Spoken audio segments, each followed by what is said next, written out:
Hi, good morning everyone. How are you all? Hope you are all doing great and this is Anuj। और आज मैं आप लोगों के सामने जैसे कि आप लोग अवेयर होंगे कि इंसॉल्वेंसी एंड बैंक्रप्सी कोड 2016 के अंतर्गत बहुत सारे चेंजेस को लाए गए हैं और बहुत सारे चेंजेस अभी प्रपोज हैं जो कि आने हैं। जो चेंजेस आ चुके हैं वो कोड के अंदर एक्ट के अंदर लाया गया है और ये बहुत ही लार्ज स्तर पे अमेंडमेंट आपको देखने को मिलेंगे। और अ, जो एक्ट के अंदर अमेंडमेंट लाई गई है उन वजह से कई एक रेगुलेशंस में भी अमेंडमेंट प्रपोज किए गए हैं जो कि रिसेंटली हम लोगों ने आईबीबीआई की डिस्कशन पेपर से देखे थे। और मुझे ऐसा लगता है कि जल्दी रेगुलेशंस के अंतर्गत भी अमेंडमेंट को लाया जाएगा।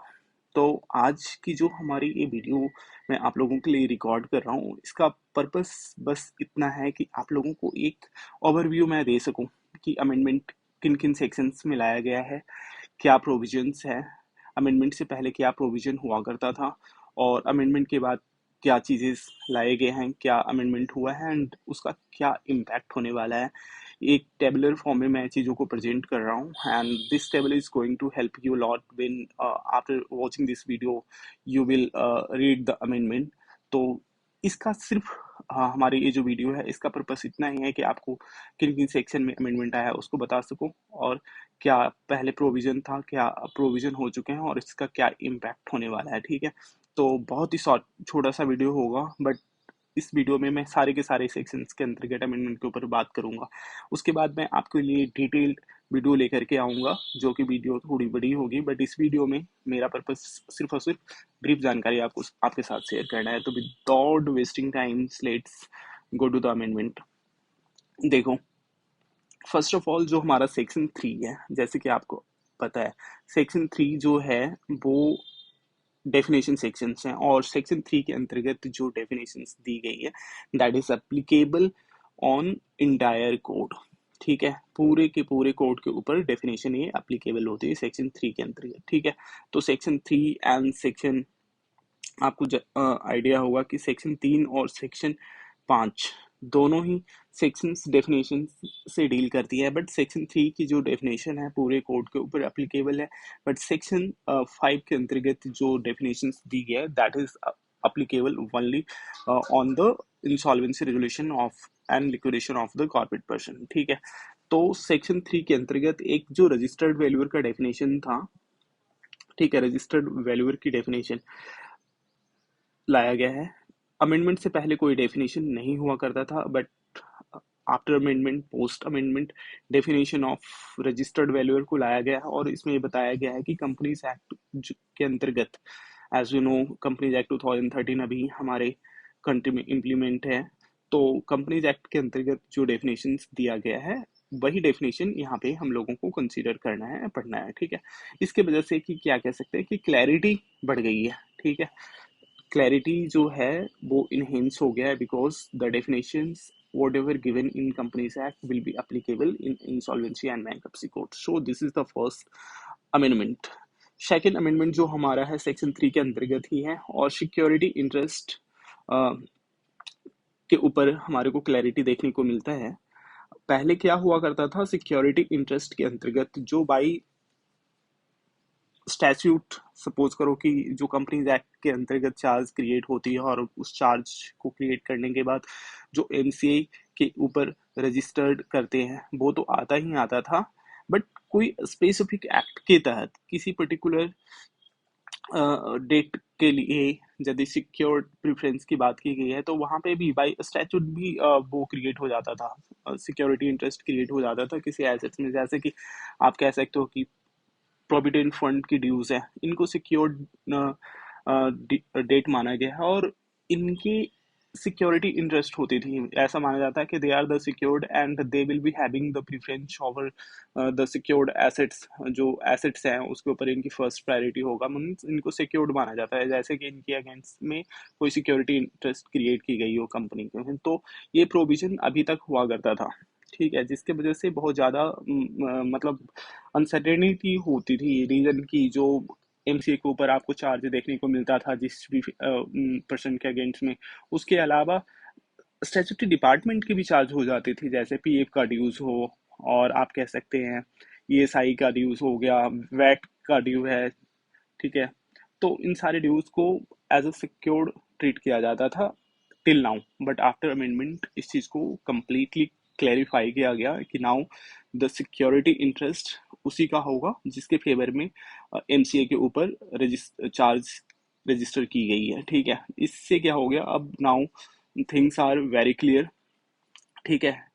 इंक्लूडेड बाय लॉ, जो लॉ के तहत किया गया है, जो कंपनीज एक्ट के तहत जो चार्ज रजिस्टर की जाती है उसी को ही कंसीडर किया गया है। And reduction of the litigation, इससे क्या हो गया कि वनली बाई एग्रीमेंट, पहले लॉ के थ्रू भी होता था जैसे कि कोई स्पेसिफिक एक्ट में, but now after amendment only by agreement, 2% companies के बीच में जो एग्रीमेंट हुआ है और उसका जो चार्ज रजिस्टर किया गया है उसी को ही सिक्योरिटी इंटरेस्ट की डेफिनेशन में, इससे क्या रिड्यूस लिटिगेशन हो जाएंगी। सेकेंड हमारा जो अमेंडमेंट था क्लियर हुआ। नाउ थर्ड अमेंडमेंट जो है, सर्विस प्रोवाइडर की डेफिनेशन पहले नहीं था, but now the definition of service provider has been given, so this will lead to enhanced clarity, right? तो hope this is also very much clear now। fourth amendment जो है हमारा section 5 के अंदर ही देखने को मिल रहा है, और इसमें अवॉइडेंस ट्रांजेक्शन्स को डिफाइन किया गया है। Earlier there was no definitions of avoidance transactions, but now the term has been defined, जो हमारे अमेंडमेंट में डेफिनेशन देखने को मिलेगा, जिससे कि आप वो कह सकते हैं कि अकाउंटेबिलिटी जो है वो दैट विल इनहेंस, ठीक है। So this is fifth amendment in section 5। Now six amendment जो है वो भी सेक्शन 5 के अंदर ही हमारे को देखना पड़ेगा। कमेंसमेंट डेट जो होता था, कमेंसमेंट डेट के ऊपर क्लैरिटी हमारे को देखने को मिलेगा अब now. Earlier there was not clear provision कि कमेंसमेंट डेट कब माना जाए, कौन से डेट को कमेंसमेंट माना जाए, तो थोड़ी सी यहाँ पे अनसर्टेनिटी होती थी और प्रोविजन थोड़ा क्लियर नहीं था, but now thing is very clear that कि फर्स्ट फाइलिंग डेट जो भी होगा, first filing date of section 7, section 10 और सेक्शन 9 वोट एवर, जो भी इनिशिएशन की एप्लीकेशन फाइल हो रही है, तो जो फर्स्ट फाइलिंग डेट होगा ना, that will be termed as commencement date. So now it will again enhance the clarity guys. Hope this is very much clear now. Seventh जो अमेंडमेंट है, it is also in section 5, और यहाँ पे resolution plan scope, earlier there was limited scopes, but now expanded, यहाँ पे expand किया गया है चीज़ों को। एसेट सेल, यहाँ पे ये चीज़ को हमारे को देखने को मिलेगा, जिससे कि फ्लेक्सिबिलिटी थोड़ी इनहेंस हो चुकी है। एंड नेक्स्ट जो हमारा अमेंडमेंट है, eighth amendment, this is also in section 5, और वोटिंग शेयर्स के ऊपर ये अमेंडमेंट है। तो सारे के सारे ऑल डेट जितने भी डेट हैं उसको वोटिंग होता था, बट नाउ वोटिंग जो होगा वो सीओसी वाली, तो यहाँ पे precision will enhance now. Section 7, FC admissions, no strict timeline, ठीक है। एफसी सेक्शन 7 के अंदर जो ये डेफिनेशन है, this is very crucial amendment, हम कह सकते हैं कि as you are aware that section 7 जो है हमारा सीआरपी इनिशिएशंस को लेकर के बात करती है, और यहाँ पे ये था कि ऑल्दो प्रोविजन तो था कि within 14 days application has to be admitted, but that time जो डिस्क्रिशनरी टाइमलाइन था, और there was no strict obligation over the tribunals, जो कि उनको कंपेल कर सके कि विद इन 14 days के अंदर आपको एप्लीकेशन एडमिट करना है। प्रोविजन था, but that was discretionary provision, that's why 14 days में कोई इनिशिएशन एप्लीकेशन एडमिट होती नहीं थी। बट नाउ ये थोड़ा सा प्रैक्टिकल मुझे लग भी नहीं रहा है, बिकॉज विद इन 14 days में आप इनिशिएशन एप्लीकेशन एडमिट कर लोगे।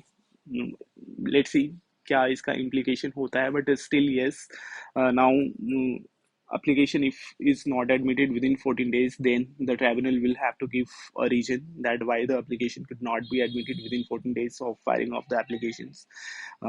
guys, तो यही है कि एक रीजन साइड करना पड़ेगा ट्राइब्यूनल को, और बस प्रैक्टिकली फिजिबल नहीं लगता चीज़ें, बट यस ठीक है, प्रोविजन आया है तो we will see the implication क्या होता है, क्या प्रैक्टिस फॉलो होती है नेक्स्ट। इसी तरीके से सेक्शन 9 की एप्लीकेशन में है। As you know that section 9 deals with the application for initiation of the CRP by the operation creditors, and यहाँ पे भी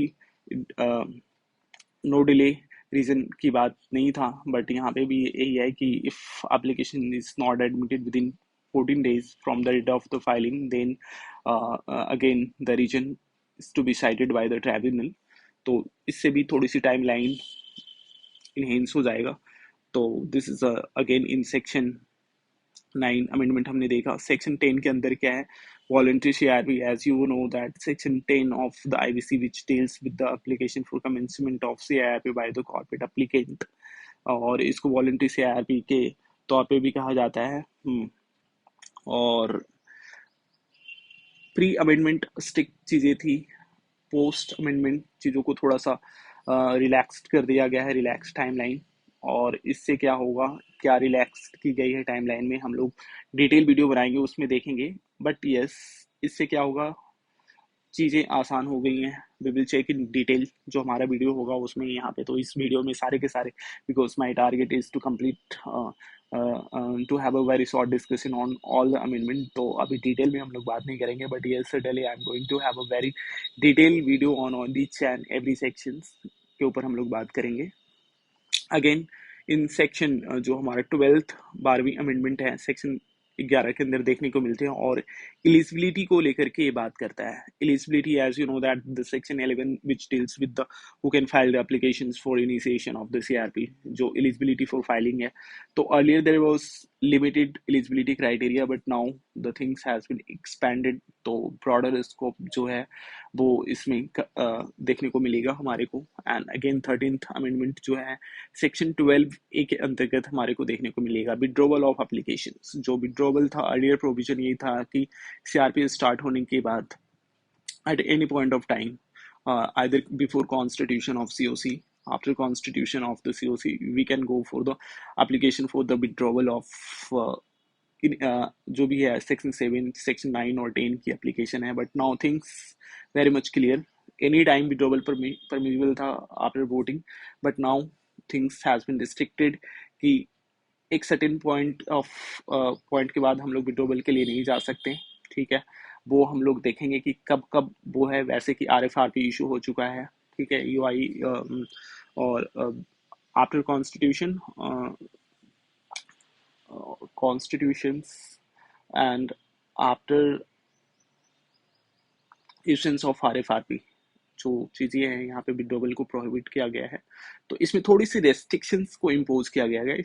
तो हम लोग देखेंगे, अर्लियर किसी भी टाइम पे विड्रॉवल पॉसिबल हुआ करता था, वोटिंग करवाओ और वोटिंग मिलने के बाद आप विड्रॉवल के लिए जा सकते थे। बट नाउ ऐसा नहीं है, they are the certain timelines, उसके बाद आप इसके लिए नहीं जाएंगे। सेक्शन 14 के अंतर्गत जो मोरिटोरियम से डील करता था, अनक्लियर फॉर सिक्योरिटी था, जो सिक्योरिटी हुआ करता था उसके लिए क्लैरिटी नहीं था। But now things has been clarified and legal clarity हमारे को यहाँ पे देखना पड़ेगा कि सिक्योरिटी जो है उसके ऊपर मोरिटोरियम अप्लीकेबल होगा या नहीं होगा, ये हमारे को यहाँ पे देखना पड़ेगा। जो 15th अमेंडमेंट है सेक्शन 16 के अंतर्गत, IRP की appointment, no discipline check, but now the discipline check has been enabled. तो कोई पेंडिंग प्रोसीडिंग्स नहीं होनी चाहिए, जिसकी वजह से इंटीग्रिटी जो है वो इनहेंस हो जाएगा। सेक्शन 18 में जो हमारे को अमेंडमेंट देखने को मिला है, क्लेम्स वली कॉलेशन के लिए ड्यूटी था IRP का, but now the verification is also added. तो इनहेंस्ड कह सकते हो कि ड्यूटी में थोड़ा सा आपको जो RP की काम है उसमें आपको चीज़ें एक्सटेंड होते हुए दिखाई दे रही है। और इससे क्या होगा, एक्यूरेसी यहाँ पे बढ़ जाएगी कि RP का ड्यूटी सिर्फ कॉलेशन नहीं है, वेरिफिकेशन भी यहाँ पे ऐड किया गया है। सेक्शन 17th अमेंडमेंट जो सेक्शन 19 के अंदर हमारे को देखना है, असिस्टेंस लिमिटेड था, बट नाउ एक्सपेंडेड।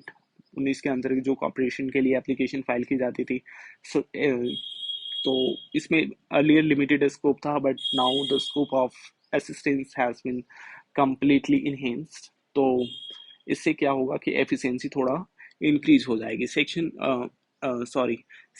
21 के अंतर्गत जो अमेंडमेंट हमारे को देखने को मिल रहा है, नो लिक्विडेशन रोल हुआ करता था। पहले लिक्विडेशन में ज़्यादा रोल नहीं था, बट सुपरवाइजरी रोल को यहाँ पे ऐड ऑन किया गया है, तो कंट्रोल में हमारे को चेंज देखने को मिलेगा। नेक्स्ट 19th जो अमेंडमेंट है इन सेक्शन 22, आरपी की अपॉइंटमेंट से लेकर के है। एडजुडिकेटिंग अथॉरिटी की अप्रूवल की रिक्वायरमेंट होती थी, but now deemed by COC. ठीक है, एक बार यदि सीओसी ने अप्रूव कर दिया तो फिर एडजुडिकेटिंग अथॉरिटी की अप्रूवल की रिक्वायरमेंट नहीं है। इससे क्या होगा कि स्पीड बढ़ जाएगी प्रोसेस में, बिकॉज अर्लियर जो अभी हम लोग एग्जिस्टिंग जो चीज़ें फॉलो करते थे कि सीओसी ने कंफर्म किया, then we will file an application to the adjudicating authority, and after getting approval from the adjudicating authority, that RP will take charge। तो थोड़ा सा काम में डिले देखने को मिलता था, but now things has been very streamline कि आप जैसे ही सीओसी ने अप्रूव कर दिया तो आप अपना डिम्ड आप चार्ज लेकर के काम को आगे बढ़ाओ। ठीक है, इससे स्पीड बढ़ जाएगी। 20th अमेंडमेंट जो हमारे को देखने को मिल रहे हैं सेक्शन 25 के अंतर्गत है, आरपी की ड्यूटीज है। Section 25 which deals with the duties of RP, और यहाँ पे अवॉइडेंस तक सीमित था। ठीक है, बट यहाँ पे फ्रॉड को भी इंक्लूड किया गया है। ठीक है जी, तो expanded role again we can see for the resolution professionals। and now जो next है 22nd amendment section 28A, guarantor assets not present. यहाँ पे कुछ अभी प्रोविजंस नहीं था, बट इंट्रोड्यूस किया गया है न्यू कॉन्सेप्ट्स, नए सेक्शंस इंट्रोड्यूस किए गए हैं सेक्शन 28A। और यहाँ पे एक तरीके से नए टूल के तौर पे इसे देखा जा रहा है, तो कहीं ना कहीं this is very unique provisions which has been inserted here now. 23rd amendment जो सेक्शन 30 के अंतर्गत है, section 30 which basically deals with the resolution plan से, तो यहाँ पे no dissent clarity, dissenting creditors के लिए क्लैरिटी नहीं हुआ करता था, जिसके वजह से यहाँ पे लिटिगेशन केस को बहुत ज़्यादा था। But now in amended provisions minimum पे आउट रूल को इम्पोज किया गया है, जिससे कि फेयरनेस इनहेंस होगा। तो ये था हमारा 23rd अमेंडमेंट जो कि सेक्शन 30 के अंतर्गत देखने को हमारे को मिला। नेक्स्ट 24th अमेंडमेंट जो सेक्शन 31 के अंतर्गत है, approval no timeline was given, but now timeline strict timeline has been given 30 days plus protection. Now again certainty will enhance. 25th amendment जो है सेक्शन 33 के अंतर्गत हमारे को देखने को मिलता है, liquidations no restrictions, but now restoration allowed. कोई रिस्टोरेशन की बात नहीं क्या थी अभी एग्जिस्टिंग प्रोविजंस के अंतर्गत, but now provision for the restoration has been impose. तो कह सकते हो कि यहाँ पे एक रिवाइवल की स्कोप जो है खुल गया है। नेक्स्ट 26 अमेंडमेंट जो सेक्शन 34 के अंतर्गत हमारे को देखने को मिलता है, liquidator RP could act IBBI recommendations neutrality. तो अपॉइंटमेंट को लेकर के है, लिक्विडेटर के अपॉइंटमेंट को लेकर के बात कही गई है। 27th अमेंडमेंट जो है सेक्शन 34A, यहाँ पे एक नए सेक्शन को इम्पोर्ट लाया गया है, और ये जो सेक्शन बात करते हैं लिक्विडेटर की रिप्लेसमेंट को। ठीक है, अभी एग्जिस्टिंग प्रोविजंस में लिक्विडेटर के रिप्लेसमेंट की कोई बात नहीं किया गया था, बट यस रिप्लेसमेंट होती थी, ऐसा कुछ नहीं है।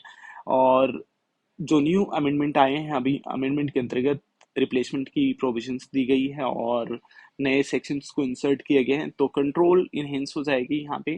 ठीक है, ऑल द प्रोविजन नहीं था, बट लिक्विडेटर की रिप्लेसमेंट हुआ करता था, तो इसमें कोई वो वैसा नहीं है। 28 सेक्शन 35 लिक्विडेटर की ड्यूटीज क्या होगा, लिमिटेड था, but now it has been extended, तो इन्फोर्समेंट में चीज़ें आसान हो जाएगी। 29th अमेंडमेंट जो सेक्शन 36 के अंतर्गत है, स्टेट लिमिटेड था, but now includes fraud proceeds. Fraud की जो जितने भी प्रोसीड्स है that will be also counted under the liquidation state जो लिक्विडेटर बनाता है, तो एक्सपैंडेड स्कोप हमारे को देखने को मिलेगा। 30th जो अमेंडमेंट है इन सेक्शन 38 to 42 के अंतर्गत जो क्लेम्स से रिलेटेड प्रोविजंस हैं इन कोड, ठीक है, रिमूव टू रेगुलेशंस। ठीक है जी, इन कोड में था, अब now this has been remove to the litigation, जिसके वजह से कि अब फ्लेक्सिबिलिटी होगा। इंपॉर्टेंट है, देखो मैं again one thing I would like to mention here that this video is simply मैं सेक्शंस किन किन सेक्शंस में अमेंडमेंट लाया गया है, तो मैं टाइम कंस्ट्रेंट होने की वजह से मैं डिटेल में अमेंडमेंट के ऊपर बात नहीं कर रही हूँ, but yes it will give you an overview कि क्या चीज़ें चल रही है।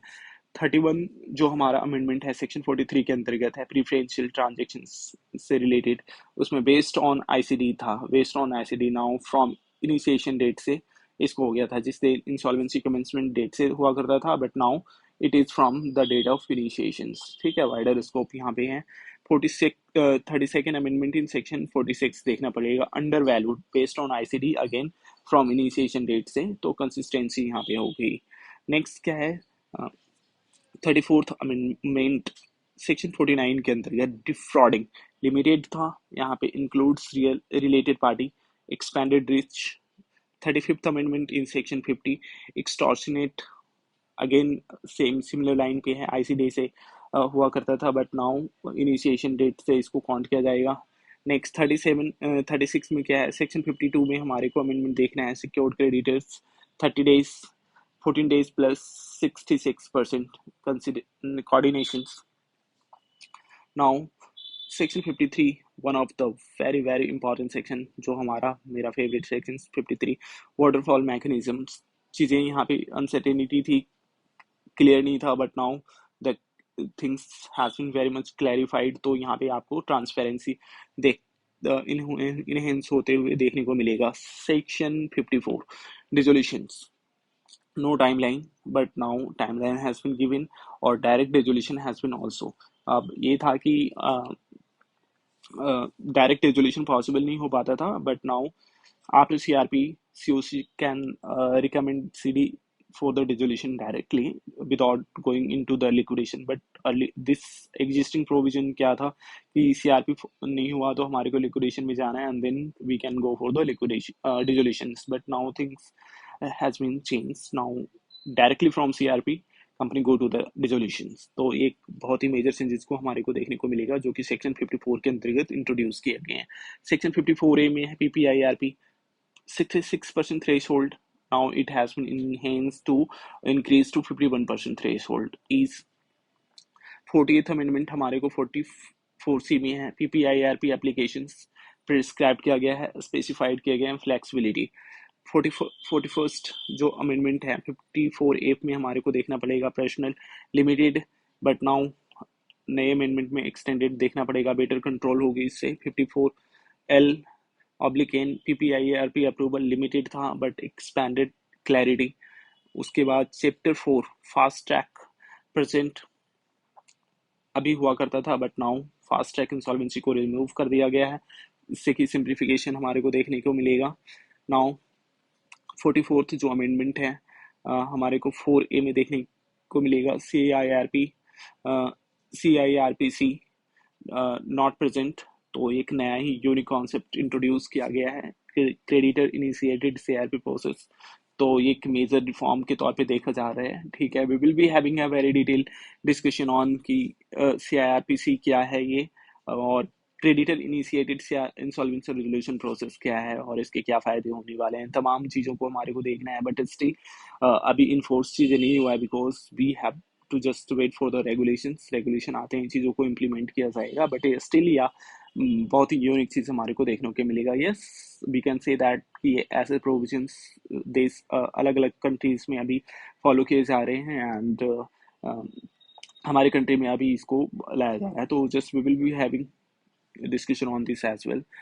44th जो अमेंडमेंट है, 45th जो अमेंडमेंट है सेक्शन 59 के अंतर्गत voluntary liquidation, no time line, but now time mention कर दी गई है, तो इसके वजह से वॉलंटरी लिक्विडेशन में चीज़ों को कह सकते हो जल्दी और के एफिशिएंट मैनर में होते हुए हम लोग देख सकते हैं। Now section 59A group insolvency not present, now introduce group company की वॉलंटरी लिक्विडेशन से रिलेटेड प्रोविजंस को हमारे को देखने को मिलेंगे सेक्शन 59A के अंतर्गत। 47th अमेंडमेंट जो है सेक्शन 61 के अंतर्गत अपील से रिलेटेड है, no timeline, now timeline has been defined 3 months के अंतर्गत अपील को डिस्पोज ऑफ किया जाना है, but it's not practically feasible, still provision introduce किए गए हैं, तो वी विल बी सी कि किस तरीके से चीज़ों इवॉल्व होती है और क्या प्रैक्टिस फॉलो किया जाता है, we will check it in watch 48th amendment जो है हमारे को देखने को मिल रही है। 64A फ्रिविलेश नॉट प्रेजेंट, अभी कुछ नहीं था, पेनल्टी एडिड किया गया है तो डिटरनेज यहाँ पे देखने को मिलेगा। 49th अमेंडमेंट सेक्शन 65 के अंतर्गत मैलिसियस लिमिटेड था, इंक्लूड सीआरपी क्रेडिटर इनिशिएटेड जो इंसॉल्वेंसी रेजोल्यूशन होगा तो एक्सपेंडेड डेट्स देखने को मिलेगा। 58th अमेंडमेंट जो सेक्शन 66 के अंतर्गत है और फ्रॉडुलेंट और जो फ्रॉड से होता है आरपी की ड्यूटी हुआ करता था, now includes liquidator as well. Continuity section sorry 51st amendment जो सेक्शन 67B और सी के अंतर्गत पेनल्टीज में देखने को मिलेगा। क्रिमिनल हुआ करता था, सिविल पेनल्टीज ओनली होगा तो एफिशिएंसी इसमें बढ़ जाएगी। 52nd अमेंडमेंट सेक्शन 96 के अंतर्गत हमारे को देखने को मिल रही है जो पर्सनल इंसॉल्वेंसी की मोरेटोरियम होती है। Moratorium applied widely but not for the guarantor, guarantor के लिए मोरेटोरियम अप्लीकेबल नहीं होगा। क्रेडिटेड प्रोटेक्शन यहाँ पे देखने को मिलेगा। 53 जो अमेंडमेंट है सेक्शन 99 जो रिपेमेंट प्लान है 10 डेज हुआ करता था, रिपोर्ट जो सबमिट करना होता था आरपी का, है ना। After admission of section under section 94 95 के एप्लीकेशन स्टार्ट होने के बाद रिपोर्ट सबमिट करना होता था आरपी का, तो 10 डेज की टाइमलाइन हुआ करता था but now this timeline has been extended 21 days, because यार 10 दिन में तो हो ही नहीं पाता था। चीज़ें कोऑर्डिनेशन में ही टाइम लग जाते थे, डॉक्यूमेंट्स इंफॉर्मेशन पर्सनल गारंटर्स ब्ला ब्ला बहुत सारी चीज़ें हुआ करता था। एंड दिस टाइम शॉर्ट मैं जेनुअनली कह सकता हूँ 10 दिन का टाइम लाइन जो था बहुत ही छोटा टाइम लाइन था but now it has been extended to 21 days. तो प्रैक्टिकली कह सकते हो कि प्रैक्टिकली चीज़ों को थोड़ा सा आसान बनाया गया है। 54 फोर्थ जो अमेंडमेंट है सेक्शन 106 में है मीटिंग को लेकर के, नो टर्मिनेशन अलाउड कर दिया गया है तो यहाँ पे क्लोजर की बात होगा। 55th अमेंडमेंट जो है सेक्शन 121 में देखने को मिलेगा। बैंक्रप्सी यहाँ पे लिमिटेड था, एक्सपेंडेड ग्राउंड क्लैरिटी यहाँ पे देखने को मिलेगा। उसके बाद 56 अमेंडमेंट सेक्शन 124 मोरेटोरियम वाइड यहाँ पे, एंड पहले रिस्ट्रिक्टेड वाइड था बट अब नाउ रिस्ट्रिक्टेड किया गया है तो क्रेडिटर की बेनिफिट में ये प्रोविजन होने वाले हैं। 57th में जो हमारे को अमेंडमेंट देखने को मिलेगा सेक्शन 164A फ्रॉड, फ्रॉड से रिलेटेड बात करती है तो इंडिविजुअल से रिलेटेड था जो कि अभी कुछ प्रिस्क्राइब नहीं था बट इंट्रोड्यूस किए गए हैं यहाँ पे एक नए सेक्शन के इंट्रोड्यूस करने के बाद, तो प्रोटेक्शन यहाँ से इंक्रीज हो जाएंगे। एंड 58th अमेंडमेंट जो सेक्शन 178 में है प्रायोरिटी की बात करती है, अनक्लियर था बट क्लैरिफाई किया गया है तो ट्रांसपेरेंसी इनहेंस हो जाएगी। नाउ 59th जो अमेंडमेंट है हमारे को देखने को मिल रहे हैं सेक्शन 183A, तो पेनल्टी पार्ट थर्ड के अंतर्गत ऐड किया गया है। कोई प्रोविजन सभी एग्जिस्ट नहीं करती थी बट आफ्टर अमेंडमेंट ये नए पेनल्टी को इंट्रोड्यूस किया गया है तो डिटरेंस बढ़ जाएगी। 68th अमेंडमेंट सेक्शन 196 के अंतर्गत हमारे को देखने को मिल रही है जो कि आईबीबीआई की पावर से रिलेटेड है, लिमिटेड था बट नाउ एक्सपैंडेड तो गवर्नेंस भी इनहेंस हो जाएगी। सेक्शन 61st अमेंडमेंट जो हमारा है वो सेक्शन 115 सेक्शन के अंतर्गत देखा जा रहा है। इंफॉर्मेशन यूटिलिटी से रिलेटेड ये चीज़ें हैं, ऑप्शनल हुआ करता but now mandatory, transparency will enhance. And 62nd जो अमेंडमेंट है सेक्शन 235A पेनल्टी से रिलेटेड बात करती है। 1 करोड़ का कैप था, now it's 3x to 5x तो स्ट्रिक्ट पेनल्टी इम्पोज की गई है। 63 अमेंडमेंट जो है section 240B portal not present but इसको इंट्रोड्यूस किया गया है, नए सेक्शंस को यहाँ पे इंसर्ट किए गए हैं। एंड 64th अमेंडमेंट जो है section 240C close cross border को लेकर के यहाँ पे बताया गया है, नॉट प्रेजेंट कोई प्रोविजंस नहीं था बट इंट्रोड्यूस किए गए हैं ग्लोबल। एंड 65 से जो है अमेंडमेंट 65th अमेंडमेंट सेक्शन 242 के अंतर्गत है, रिमूवल ऑफ डिफिकल्टीज से बात करती है ये सेक्शन, तो यहाँ पे जनरल डिफिकल्टी के रिमूवल को बात किया गया था, चीज़ें जनरल था but now timeline has been given for 5 years तो क्लैरिटी देखने को मिल रहा है यहाँ पे नाउ। तो गाइज हमारे को टोटल 65 सेक्शंस के अंतर्गत अमेंडमेंट को देखने को मिल रहा है, जिसमें से कुछ एक तो नए सेक्शंस को इंट्रोड्यूस किए गए हैं, एक नए चैप्टर को इंट्रोड्यूस किया गया है। तो guys, I'm very much hopeful that now you are having idea that कि what are the sections जिसके अंतर्गत अमेंडमेंट को लाया गया है, और एक छोटी सी जानकारी आपको तो मिल गया है कि क्या पहले प्रोविजन था, क्या प्रोविजंस लाए गए हैं और क्या इसका इम्पैक्ट होने वाला है। गाइस, मैं आपको इस वीडियो में तो डिटेल कोई भी चीज़ें बता नहीं पाया, but yes certainly I am going to have a series of videos जिसमें मैं डिटेल में सारी चीज़ों को बात करूँगा। ठीक है, मैं कुछ समय से वीडियोस को लेकर के रिकॉर्ड नहीं कर पा रहा था, बट नाउ थिंग्स काफ़ी चेंज हुए हैं, तो I will be bringing regular video for you, so please watch and share with your friends. Thank you very much for watching.